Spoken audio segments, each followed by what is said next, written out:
திருப்பதி திருமலை நடைபாதையில் மீண்டும் சிறுத்தை மற்றும் கரடிகளின் நடமாட்டம் அதிகரித்துள்ளது. கண்காணிப்பு கேமராவில் பதிவான காட்சிகள் மூலம் தெரிய வந்திருக்கிறது. இது பற்றி விரிவான தகவல் தர காத்திருக்கிறார் செய்தியாளர் ஜெயக்குமார். தற்பொழுது சிசிடிவி கேமராவில் கரடிகள் மற்றும் சிறுத்தை நடமாட்டம் இருப்பதாக காட்சிகள் மூலமாக பார்க்க முடிகிறது. பக்தர்களுக்காக கோவில் நிர்வாகம் சார்பாக என்ன மாதிரியான பாதுகாப்பு ஏற்பாடுகள் செய்து கொடுக்கப்பட்டிருக்கிறது? திருப்பதி ஏழுமலையான் கோயில் உள்ள சேஷாச்சல மலைத்தொடரில் அரிய வகை மரங்கள் மற்றும் விலங்குகள் உள்ளது. தொடர்ந்து இந்த விலங்குகளில் சிறுத்தை மற்றும் கரடிகள் பக்தர்கள் நடந்து செல்லக்கூடிய நடைபாதையில் செல்வது அதிகரித்து வருகிறது. இதன் காரணமாக கடந்த சில மாதங்களாக இந்த வனத்துறை அதிகாரிகள் தொடர்ந்து கண்காணிப்பு கேமராக்களை வைத்து பக்தர்களை அவ்வப்பொழுது எச்சரிக்கை செய்து அனுப்பி வருகின்றனர்.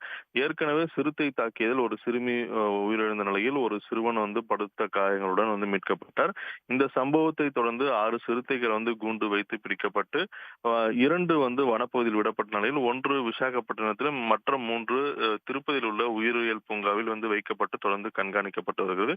இருப்பினும் பக்தர்களை எந்த வனவிலங்குகள் தாக்காத வகையில் வனப்பகுதியில் தொடர்ந்து கண்காணிப்பு கேமராக்கள் வைக்கப்பட்டு கண்காணிக்கப்பட்டு வந்த நிலையில் கடந்த 16ஆம் தேதி மற்றும் 26, 29 தேதிகளில் தொடர்ந்து சிறுத்தையும் கரடியும் சென்றிருப்பது கண்காணிப்பு கேமராவில் பதிவாகியுள்ளது.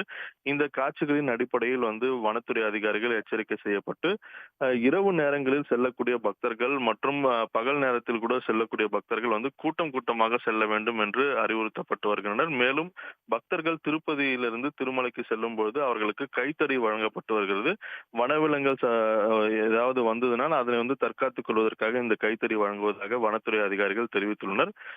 இருப்பினும் பக்தர்கள் வனவிலங்குகளை பார்த்து பயப்பட வேண்டிய அவசியம் இல்லை. அது மனிதர்களிடமிருந்து எந்தவித அது பயந்துதான் இருக்கும். நாம் அதற்கு ஏதாவது துன்புறுத்தல் அளித்தால் மட்டுமே அதை நம்மை தாக்குவதற்கான வாய்ப்புகள் இருப்பதாக வனத்துறை அதிகாரிகள் தெரிவித்துள்ளனர். உடனுக்குடன் செய்திகளை தெரிந்து கொள்ள சன் நியூஸ் பெல் ஐகானை கிளிக் பண்ணுங்க.